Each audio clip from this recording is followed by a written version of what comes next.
Good morning, good afternoon, and good evening, ladies and gentlemen. Today I'm bringing you an updated mod overview for Supreme Commander 2's Rev 2.0 mod. This is version 1.31, and also the War Pillars beta mod, which is in version 2.1. They culminate together to work in the new mod manager, which I will be putting up an installation tutorial for. So not to worry, they'll be coming in the very near future, much basically after this one. So, before I go all hectic crazy with explaining stuff to you, I'm going to be explaining stuff as if you've never heard of this mod before. But you're familiar with Supreme Commander 2 and its predecessor, Forge Alliance. Because if you're not, then I'm not sure why you're watching this video, unless you just happen to come across it. Which, in case, happy me, I get another view from a person. That makes me happy inside. Yay! Alright, so let's just cover quickly what's already on screen before we go anywhere else. So we listen to the nice calming sound of the ocean. No, never mind. So we have this second economy bar. And basically it was added in because the vanilla economy bar here only showed 5 digits for mass and power generation, which you don't know the exact amount of stuff you have. So you don't know if you have a ridiculous amount or you're just slightly over that threshold there.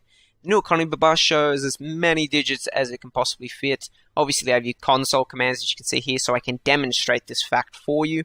And as well as this, the research stopped at 99, whereas here it will show you the absolute amount. And with that, the income of research down to the decimal place. So you can get all those facts while you're commanding your forces on the battlefield. Whew. Exciting times. Alright, so next we're going to jump into the tech tree. Now, I must warn you, you may have an epileptic... No, don't... It's just exciting, okay? It's all just very exciting. It has been completely overhauled. There's been a ton of stuff added. So what I'm going to do, I'm just going to open it up.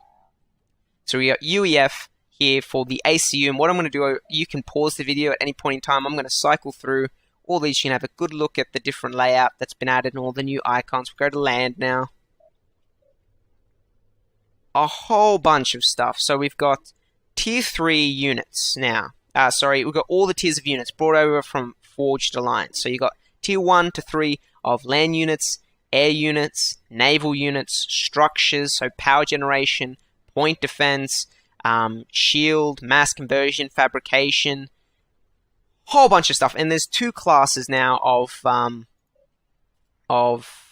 experimentals, as you can tell here by the research, as well as engineers, factories, whole bunch of stuff. All right.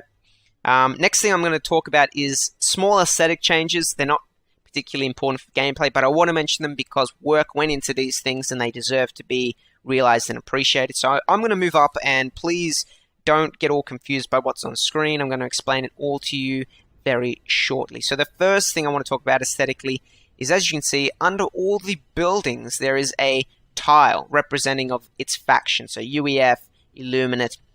So it's basically a ground texture, which I find quite nice. Actually, I really, really like it. It adds to the faction's overall theme very, very well.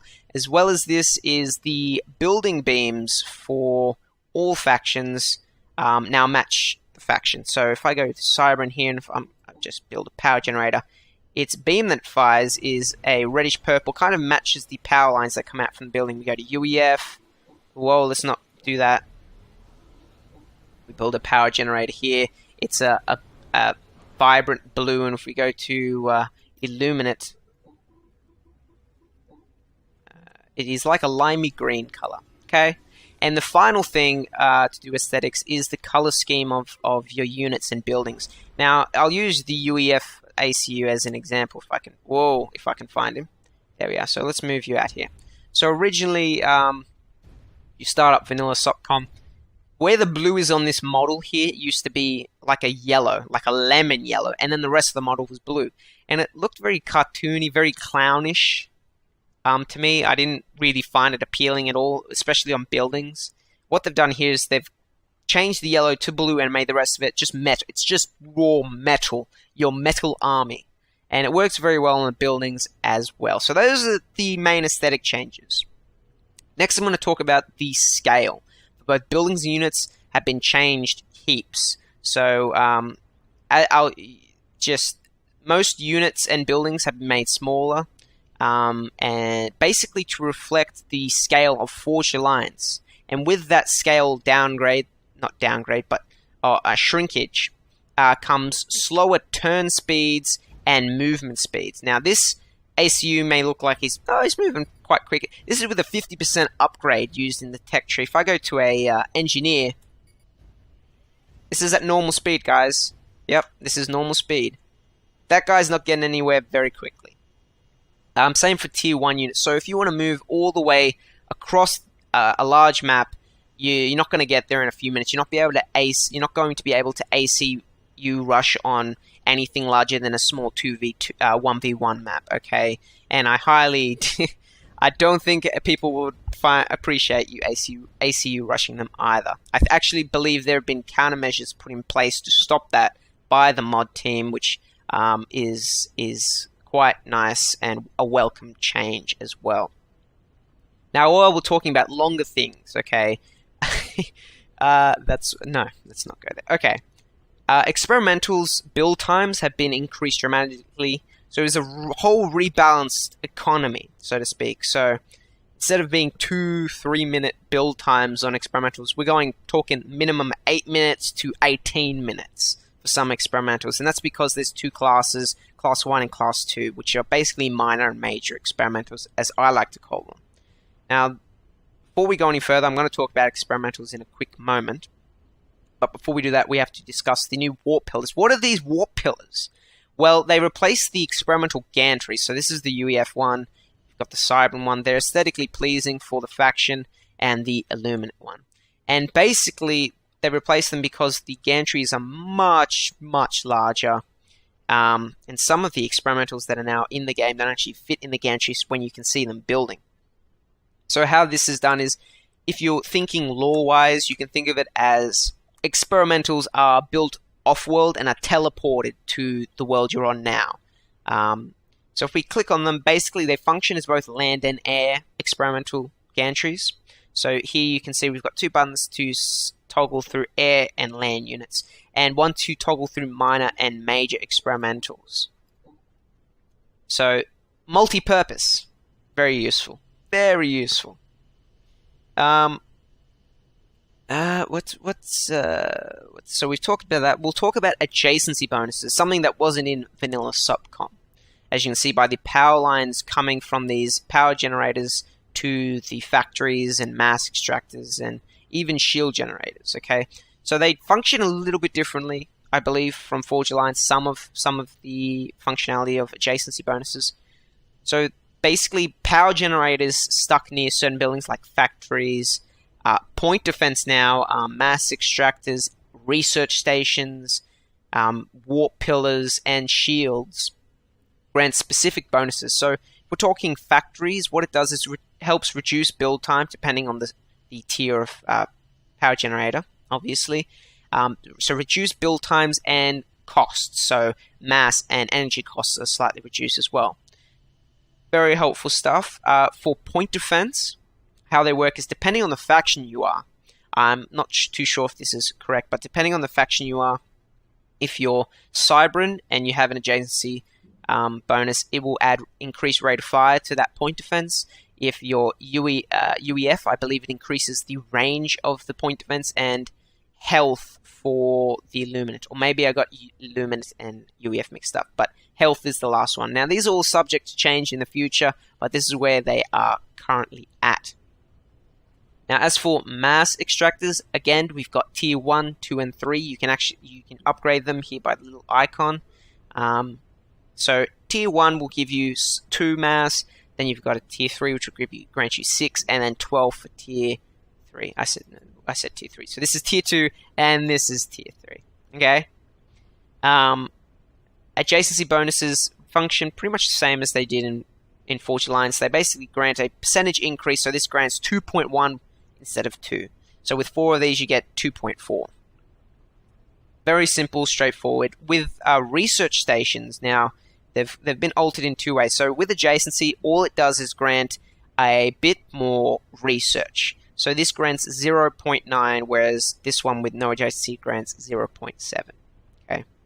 Now, a case that I should point out is research has been changed. So when the mod came out initially, research had to be nerfed because people spammed research stations and we're getting tier 3 in like the first 20 minutes or so.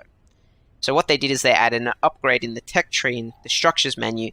So they halved it to begin with, and you'd have to get the upgrade to increase by 100%. Then they changed it again, so there are now intervals, timed intervals throughout the game. Basically, they are granted veterancy. So initially, you'll get 0.4, and as the veterancy goes up, so too will the research income. And you can't spam them now early on because they now have a mass and power cost requirement. For mass early on, it is quite a grip on your economy, so you can't spam these. And because of this, they've also added a disable enable research button, so you can turn it off and turn it on depending on your economy needs. Speaking of economy needs, shield generators now cost power to run continuously as well. They also have a disable shield button now, which is useful. So we've got 11 for tier 1, for tier 2 we got 70, and 175 for tier 3. This is the same across all the factions, as well as power generators. We've got 6 power generation for tier 1, 60 for tier 2, and 280 for tier 3. And finally, for economy-wise, we can talk about mass converters, or in this case, fabricators from Forged Alliance. So fabricators from Forged Alliance, they were a continuous income of mass, and they took away a continuous power from you. Yeah, that's how that worked. In Supreme Commander 2, how it was is basically had a button that just converted a bunch of bunch of power into mass. So 2,000 mass power would be converted into 200 mass. So what the mod devs have done here is they've added 3 tiers of mass converter, and they've given you the option. So you can opt either to use either option. You can fabricate it continuously. So if I click that and we hover over the unit, it'll show it's granting you 0.4 mass, but it costs 24 power to run.